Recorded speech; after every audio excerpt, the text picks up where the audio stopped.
Hi മക്കളെ, good morning. അപ്പോൾ നമ്മൾ 9ാം ക്ലാസ്സിൻ്റെ സോഷ്യൽ സയൻസ് 3ാം പാർട്ടാണ് ഡിസ്കസ് ചെയ്തുകൊണ്ടിരിക്കുന്നത്. ഫസ്റ്റ് പാർട്ട് അപ്ലോഡ് ചെയ്തിട്ടുണ്ട്. അപ്പോൾ എല്ലാവരും കണ്ടിട്ടുണ്ടാവുമെന്ന് വിചാരിക്കുന്നു. കാണാത്തവർക്ക് വേണ്ടിയിട്ട് ലിങ്ക് ഡിസ്ക്രിപ്ഷനിലുണ്ട്. ഓക്കെ, നമ്മുടെ പാഠത്തിൻ്റെ പേരെന്താണ്? Land grants and the Indian society എന്നാണ്. Land grants and the Indian society, ഭൂമിദാനവും ഇന്ത്യൻ സമൂഹവും. അതിൻ്റെ സെക്കൻഡ് പാർട്ടാണ് നമ്മളിത് എടുക്കാൻ തുടങ്ങുന്നത്. അപ്പോൾ നമുക്ക് വേഗം പാഠത്തിലേക്ക് പോകാം. റെഡി? അപ്പോൾ നമ്മൾ ആദ്യം നോക്കുന്നത് ട്രേഡ് ആൻഡ് കൊമേഴ്സ് ആണ്. Trade and commerce. ഓക്കെ, അപ്പോൾ വ്യാപാരവും വാണിജ്യവും. Internal trade flourished during the initial years of the Gupta rule. അപ്പോൾ ഗുപ്ത കാലത്തിൻ്റെ ആരംഭത്തിൽ വാണിജ്യം വളരെയധികം വിപുലമായിട്ടുണ്ടെന്ന് പറയുന്നു. Okay, we have understood from the table about that various crafts exist along with agriculture. ഓക്കെ, നമ്മൾ കഴിഞ്ഞ പാർട്ടിൽ നമ്മൾ ലാസ്റ്റ് ആ ടേബിൾ ഫില്ല് ചെയ്തിട്ടുണ്ടായിരുന്നു തൊട്ട് മുന്നത്തെ പേജിലെ. അപ്പോൾ അതിൽ ടേബിളിൽ നിന്ന് നമുക്ക് മനസ്സിലാവുന്നതാണ്, കൃഷിക്ക് പുറമെ അവിടെ എന്താണ് വിവിധ കൈത്തൊഴിലുകളും കരകൗശല നിർമ്മാണമൊക്കെ നിലനിന്നിരുന്നതായിട്ട് നമുക്ക് മനസ്സിലായിട്ടുണ്ട്. Okay, then such products made by the skilled craftsmen were the chief items of the trade. അപ്പോൾ ഇത്തരത്തിലുള്ള ഉൽപ്പന്നങ്ങൾ, അതായത് കരകൗശല വിദഗ്ധർ ഉണ്ടാക്കിയ ഇത്തരത്തിലുള്ള ഉൽപ്പന്നങ്ങളായിരുന്നു വ്യാപാരത്തിൻ്റെ മുഖ്യ ഇനങ്ങളായിട്ടുള്ളത്. Okay, then textiles was one of the most traded products. അപ്പോൾ അതുപോലെ തന്നെ അവിടുത്തെ വ്യാപാരത്തിലെ ഏറ്റവും വലിയ വസ്തുക്കളൊന്നായിരുന്നു എന്തെന്ന് വിചാരിച്ചാൽ തുണിത്തരങ്ങൾ, വസ്ത്രങ്ങളായിരുന്നു. ഓക്കെ, പിന്നെ അതുപോലെ തന്നെ ഏതൊക്കെയാണെന്ന് ചോദിച്ചാൽ ഡിഫറെൻറ്റ് ടൈപ്സ് ഓഫ് ടെക്സ്റ്റൈൽസ് എന്ന് പറഞ്ഞിട്ട് ഇവിടെ പറയുന്നുണ്ട്. ഏതൊക്കെയായിരുന്നു? Muslin, calico, linen. ഓക്കെ, ഇതൊക്കെ വൻതോതിൽ നിർമ്മിച്ചതായിട്ടും പറയുന്നുണ്ട്. Okay, the Guptas had external trade links with West Asia, Central Asia, South East Asia and Rome. അപ്പോൾ ഗുപ്തർക്ക് വിദേശ ബന്ധമുണ്ടായിരുന്ന സ്ഥലങ്ങളാണ് നമ്മൾ പറയുന്നത്. ഏതൊക്കെയായിരുന്നു? West Asia, Central Asia, South East Asia and Rome. Then new trade routes developed during this period. ഈ കാലഘട്ടത്തിൽ പുതിയ വ്യാപാര പാതകൾ ഉണ്ടായി എന്ന് പറയുന്നു, വികസിച്ചു വന്നു എന്ന് പറയുന്നു. Then gold, silver and copper coins of high quality were minted. അപ്പം നല്ല മികച്ച ക്വാളിറ്റിയുള്ള ഗോൾഡ്, അതുപോലെ സിൽവർ, കോപ്പർ കോയിൻസ് അല്ലെ, സ്വർണ്ണ നാണയങ്ങൾ, വെള്ളി നാണയങ്ങൾ, ചെമ്പ് നാണയങ്ങളൊക്കെ ഈ സമയത്ത് പുറത്തിറക്കിയിട്ടുണ്ട്.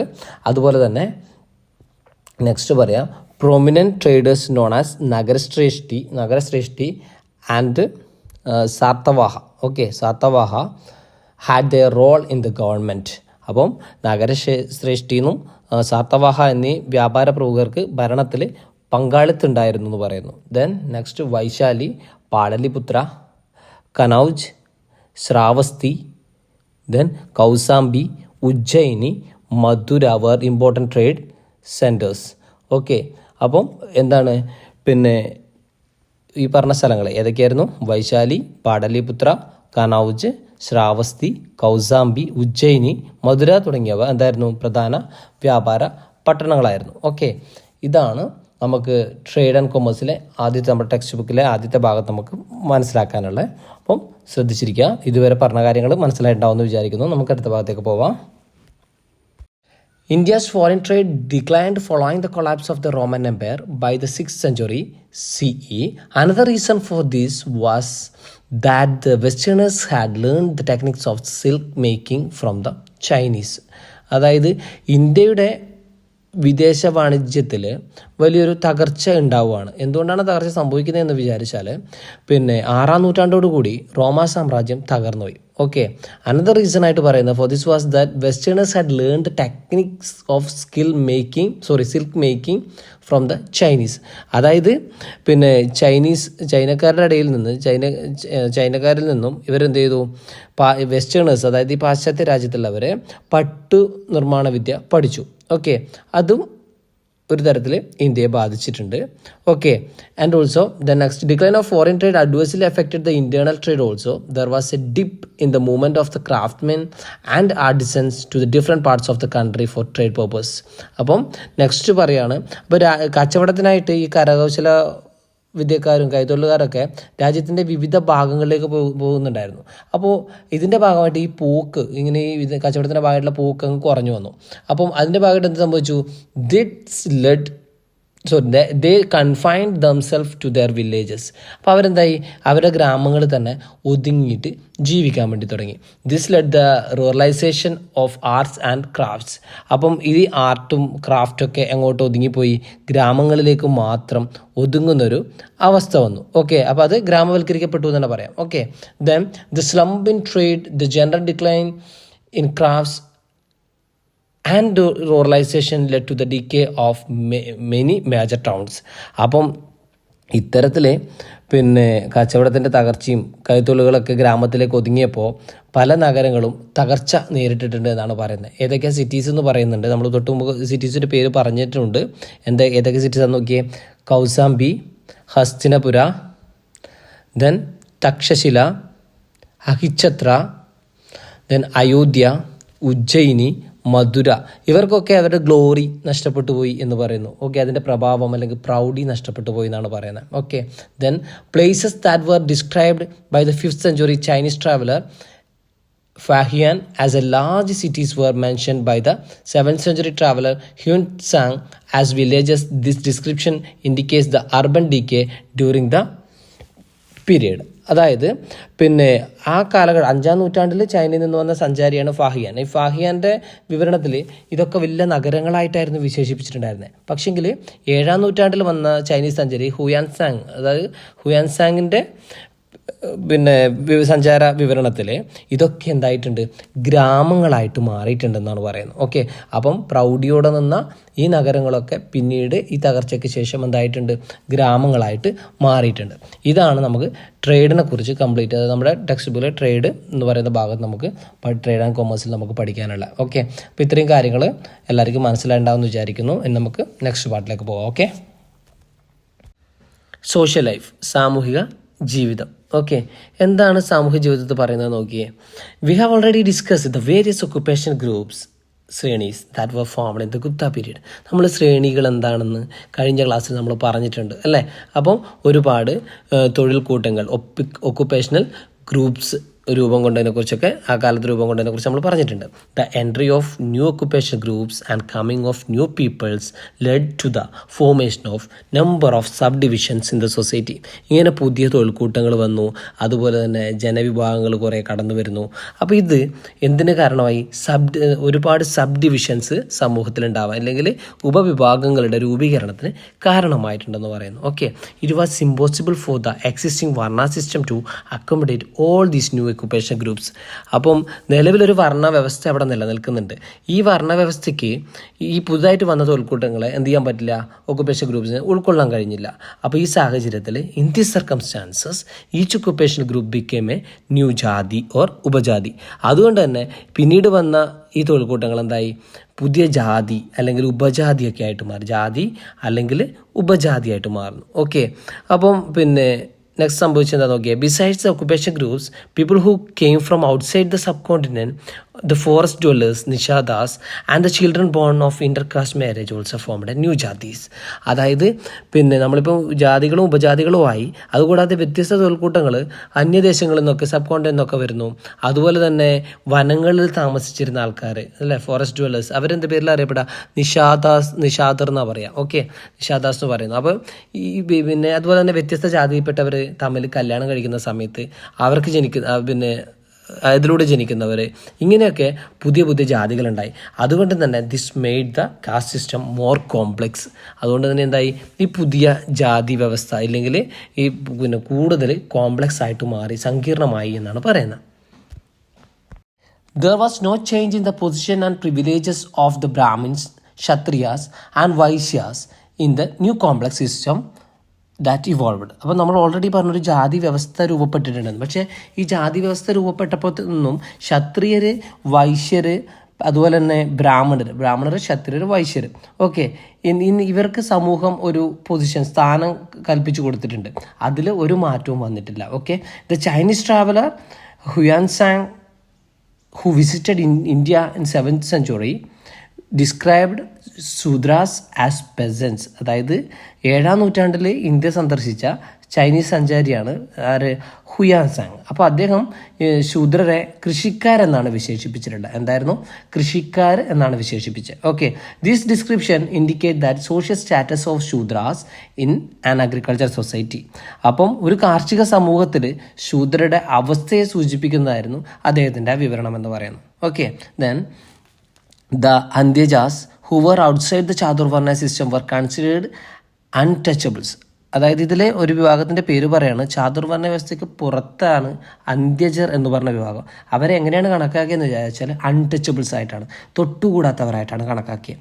Accordingly the lowest among them Antyajas were graveyard keepers called chandalas and the animal skin tanners called ചർമ്മകാരർ. Okay, Chandalas in the description of Fahien. അതായത് ബുദ്ധമത സഞ്ചാരിയായിരുന്ന ഫാഹിയാൻ ചണ്ടാലന്മാരെ കുറിച്ച് ചണ്ടാലരെ കുറിച്ച് നൽകിയൊരു വിവരണമാണ് താഴെ കൊടുത്തിട്ടുള്ളത്. നോക്കുക, the Chinese Buddhist traveller Fahien who visited in India during the reign of Chandragupta second in the 5th century CE gives this description. അതായത് ഇന്ത്യ 5ാം നൂറ്റാണ്ടിൽ ഇന്ത്യ സന്ദർശിച്ച ഒരു ചൈനയിൽ നിന്നുള്ള ഒരു ബുദ്ധമത സഞ്ചാരിയാണ് ആര്, ഫാഹിയാൻ. അപ്പം ചന്ദ്രഗുപ്തൻ രണ്ടാമൻ്റെ ഭരണകാലത്താണ് അദ്ദേഹം ഇന്ത്യ സന്ദർശിക്കുന്നത്. അപ്പോൾ ആ സമയത്ത് ഈ ചണ്ടാലന്മാരെ കുറിച്ച് പറഞ്ഞതാണ് നമ്മളോട് പറയുന്നത്. നോക്കുക, when Chandalas enter a city or a market they should make sounds by beating a wooden plank. This was done to inform the higher caste people about their coming in advance and to move away. അതായത് നഗരത്തിലേക്ക് ഇല്ല വ്യാപാര കമ്പോളത്തിലേക്കൊക്കെ ചണ്ടാലർ വരുന്ന സമയത്ത് അവരെന്ത് ചെയ്യണം, ഒരു മരപ്പലകയിൽ അടിച്ചിട്ട് ശബ്ദം ഉണ്ടാക്കണം. ഓക്കെ, ഇതെന്തിനാണെന്ന് വിചാരിച്ചാൽ ഇവർ വരുന്ന സമയത്ത് ഇതാർക്ക് ഇങ്ങനെ ചണ്ടാളന്മാർ വരുന്നുണ്ട് എന്ന് മുൻകൂട്ടിയിട്ട് മേൽജാതിക്കാർക്ക് മനസ്സിലായിട്ട് അവരെന്ത് ചെയ്യണം, അവർക്ക് മാറി നിൽക്കാൻ വേണ്ടിയിട്ടായിരുന്നു ഇങ്ങനെ ചെയ്തിരുന്നത്. ഇതാണ് ഒരു ജാതി വ്യവസ്ഥ ഇവിടെ പറയുന്നത്. ചണ്ടാലരുടെ ആ അവസ്ഥയെക്കുറിച്ചാണ് ഇവിടെ ആര്, ഫാഹിയൻ എന്ന ബുദ്ധമത സഞ്ചാരി നമ്മളോട് പറയുന്നത്. Okay, next position of woman, അല്ലേ, സ്ത്രീകളുടെ പദവിയാണ്. നോക്കുക, generally woman had a low status in society even though a few queens like Prabhavati Gupta of the Vakataka dynasty were held in high esteem. അതായത് പൊതുവെ സ്ത്രീകൾക്ക് വലിയ സ്ഥാനമൊന്നും ഉണ്ടായിരുന്നില്ല, അവരുടെ നില വളരെ താഴ്ന്നതായിരുന്നു. ഓക്കെ, അതിൽ എടുത്തു പറയുന്നത് പ്രഭാവതി ഗുപ്ത, ഓക്കെ, വഗാഡക ക്യൂന് രാജ്ഞിയായിരുന്ന പ്രഭാവതി ഗുപ്തയെ പോലുള്ളവർ ബഹുമാനിക്കപ്പെട്ടിട്ടുണ്ട്, അല്ലെങ്കിൽ ആദരിക്കപ്പെട്ടിട്ടുണ്ട്. അല്ലാതെ സ്ത്രീകൾക്ക് ഉയർന്ന പദവിയൊന്നും ഉണ്ടായിട്ടില്ല എന്ന് പറയുന്നു. All women from queens to the women of the lowest section in the society were expected to submissive to men. അതായത് ഈ രാജ്ഞി മുതൽ താഴോട്ടുള്ള എല്ലാ വിഭാഗം സ്ത്രീകളും എന്താണ്, പുരുഷന്മാർക്ക് വിധേയപ്പെട്ടിരിക്കണം, അല്ലെങ്കിൽ സബ്മിസീവ് ആയിരിക്കണം എന്നാണ് പറയുന്നത്. Okay, then even the upper class women did not enjoy a high position or consideration in the society. അതായത് സമൂഹത്തിലെ ഉന്നതയിലുള്ള സ്ത്രീകൾക്ക് പോലും എന്ത് കിട്ടിയിട്ടില്ല, ഒരു പദവിയും അല്ലെങ്കിൽ ഒരു ഇതുപോലെ ആദരിക്കപ്പെടുന്ന അവസ്ഥയോ പദവിയോ ഒന്നും കിട്ടിയിട്ടില്ല എന്ന് പറയുന്നു. ദെൻ ഒരു പരിഗണനയും ലഭിച്ചിട്ടുണ്ടായിരുന്നില്ല. There is no evidence of land grants receive by even Brahman woman. അതുപോലെ തന്നെ ബ്രാഹ്മണ സ്ത്രീകൾക്ക് പോലും എന്തില്ല, ഭൂമിദാനം ചെയ്യപ്പെട്ടതിൻ്റെ എവിഡൻസ് ഒന്നും ഇല്ലാന്ന്. ഇതാണ് പൊസിഷൻ ഓഫ് വുമണിൽ പറയുന്നത്. Okay, state, central authority and local power. Next നമ്മൾ നോക്കുന്നതാണ് സ്റ്റേറ്റ്, സെൻട്രൽ അതോറിറ്റി, അതായത് കേന്ദ്രാധികാരം, ആൻഡ് ലോക്കൽ പവർ, പ്രാദേശിക അധികാരവും. അപ്പോൾ അവിടെ തന്നെ നമുക്ക് ഫസ്റ്റ് ഒരു കോട്ട് കാണുന്നുണ്ട്, അല്ലേ. Yes, equal to Kubera, Varuna, Indra, Antaka with no equal rivals on the face of the earth. അതായത് ഈക്വൽ ടു കുബേര എന്ന് പറഞ്ഞാൽ കുബേരനും അതുപോലെ വരുണ, ദെൻ ഇന്ദ്ര, അന്തക, ഇവർക്കൊക്കെ തുല്യമായവൻ അല്ലെങ്കിൽ സമമായവനും, and also equal rivals with no equal rival on the face of the earth, അല്ലേ. യെസ്, പിന്നെന്താ പറയുന്നത്, അതായത് അയാൾക്ക് ഭൂമിയിൽ തന്നെ തനിക്ക് ഒരു എതിരാളി പോലും ഇല്ലാത്തവനെന്നാണ്, തനിക്ക് പോകുന്നൊരു എതിരാളി പോലും ഇല്ലാത്തവനും. ഇത് ആരെക്കുറിച്ചാണ് പറയുന്നതെന്ന് വിചാരിച്ചാൽ നോക്കുക, these words are from the Prayaga Prashasti situated in Allahabad which tells about Samudragupta, the most powerful ruler of the Gupta period. അതായത് ഈ വാക്കുകൾ എന്ന് പറയുന്നത് അലഹാബാദിലുള്ള അലഹാബാദ് സ്ഥിതി ചെയ്യുന്ന പ്രയാഗ പ്രശസ്തിയിൽ നിന്നുള്ള വരികളാണ്. ആ വരിയിൽ പറയുന്നത് സമുദ്രഗുപ്തനെ കുറിച്ചാണ്. ഗുപ്തകാലത്തെ ഏറ്റവും ശക്തനായ ഭരണാധികാരിയായിരുന്നു ആര്, സമുദ്രഗുപ്തൻ. അദ്ദേഹത്തെ കുറിച്ചാണ് ഈ ഫസ്റ്റ് കോട്ടിൽ നമുക്ക് കാണുന്നത്. What do you understand from this text about the powers of the king during the Gupta period? അത് ഗുപ്ത കാലഘട്ടത്തിൽ രാജാവിൻ്റെ അധികാരത്തെ പറ്റി നിങ്ങൾക്ക് എന്താണ് മനസ്സിലായതെന്ന് ചോദിച്ചാൽ നമ്മൾ ഫസ്റ്റ് തന്നെ പോയിന്റ് പറയുന്നത് the king was consider equal to god, അല്ലെ? കുബേര, വരുണ, ഇന്ദ്ര, ഇവർ അതുപോലെ തന്നെ അവരെയൊക്കെ പോലെ ദൈവത്തിന് സമാനമായിട്ടാണ് രാജാവിനെ കാണുന്നത്. Okay, then Gupta kings had extensive powers. At the same time they had some responsibilities as well. അപ്പോൾ രാജാക്കന്മാർക്ക് എക്സ്റ്റെൻസീവായ പവർ ഉണ്ട്, അല്ലെങ്കിൽ വിപുലമായ അധികാരമുണ്ട്. അതുകൂടാതെ തന്നെ അതേസമയം അവർക്ക് അവരുടേതായ ഉത്തരവാദിത്തങ്ങളുണ്ട്, റെസ്പോൺസിബിലിറ്റീസ് ഉണ്ട്. അപ്പോൾ നമ്മൾ ഇനി അതാണ് നോക്കുന്നത്. ഫസ്റ്റ് പോയിന്റ് എന്താ പറയുന്നത്? Protect the people from aggressions. അതായത് പ്രൊട്ടക്ട് പീപ്പിൾസ് ഫ്രം അഗ്രിഷൻസ് പറഞ്ഞാൽ ആക്രമണങ്ങളിൽ നിന്ന് അവിടുത്തെ ജനങ്ങളെ, പ്രജകളെ സംരക്ഷിക്കുന്നത് ഉത്തരവാദിത്വം രാജാവിനാണ്. Then protect Brahmins, then Shramanas means അവിടെ ബുദ്ധിസ്റ്റ് ആൻഡ് ജൈന മോങ്സ് എന്ന് പറയുന്നുണ്ട്. Okay, then and the weaker sections. അപ്പോൾ ആൻഡ് ദ വീക്കർ സെക്ഷൻ അതായത് ബ്രാഹ്മണർ, അതുപോലെ ശ്രമണർ, അതുപോലെ ശ്രമണർ എന്ന് പറയുമ്പോൾ ഈ ബുദ്ധ ജൈന വിഭാഗങ്ങളാണ് പെടുക. ആൻഡ് ദ വീക്കർ സെക്ഷൻസ്, അല്ലെ? അബലരായ അല്ലെങ്കിൽ വീക്കറായ ആൾക്കാരെയും കൂടി സംരക്ഷിക്കുക, പ്രൊട്ടക്റ്റ് ചെയ്യുക എന്നുള്ളതാണ്. Okay, then administration of justice. അവിടെ എന്താണ് അഡ്മിനിസ്ട്രേഷൻ ഓഫ് ജസ്റ്റിസ് എന്ന് പറഞ്ഞാൽ നീതി നിർവഹണം നടപ്പാക്കലും രാജാവിൻ്റെ ഉത്തരവാദിത്തമാണ്. The Guptas allowed the rulers of the territories they conquered to continue as Samantas of the Gupta kingdom. They were given autonomy in their respective areas. അതായത് ഗുപ്ത രാജാക്കന്മാർ ഈ കീഴടക്കുന്ന പ്രദേശങ്ങൾ അവിടെ, അപ്പോൾ കീഴടക്കുന്ന സമയത്തെ പ്രദേശങ്ങളിലെ രാജാക്കന്മാരെ പിന്നെ ആരായിട്ടാണ് കണക്കാക്കുക എന്ന് വിചാരിച്ചാൽ സാമന്താസ് ആയിട്ടാണ് കണക്കാക്കുക. സാമന്താസ് എന്ന് പറഞ്ഞാൽ സാമന്തന്മാരെന്ന മലയാളത്തിൽ പറയാം. ഓക്കെ, അപ്പോൾ അവർക്ക് എന്തൊക്കെ കിട്ടും? ഈ പിടിച്ചടക്കി കഴിഞ്ഞാലും അവർക്ക് അവിടുത്തെ അധികാരം, സ്വയംഭരണാധികാരം അവർക്ക് തന്നെയാണ്. They were given autonomy in their respective areas and the Guptas did not interfere in their matters of administration or succession. അതായത് അവരുടെ ഭരണകാര്യത്തിലോ അല്ലെങ്കിൽ അതിനുശേഷമുള്ള പിന്തുടർച്ചാവകാശങ്ങളൊന്നും ആർക്കും ഗുപ്തൻ രാജാക്കന്മാർ ഇടപെട്ടിരുന്നില്ല എന്ന് പറയുന്നു.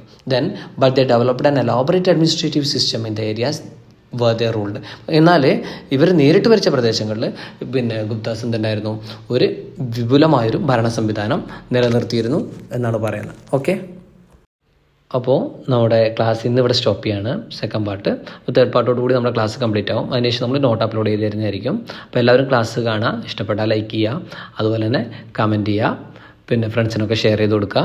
നമ്മുടെ ചാനൽ ആദ്യമായിട്ട് കാണുന്നവർ സബ്സ്ക്രൈബ് ചെയ്യുക. ഓക്കെ, അപ്പോൾ നമുക്ക് അടുത്ത ക്ലാസ്സിൽ കാണാം. അതുവരെ ബൈ.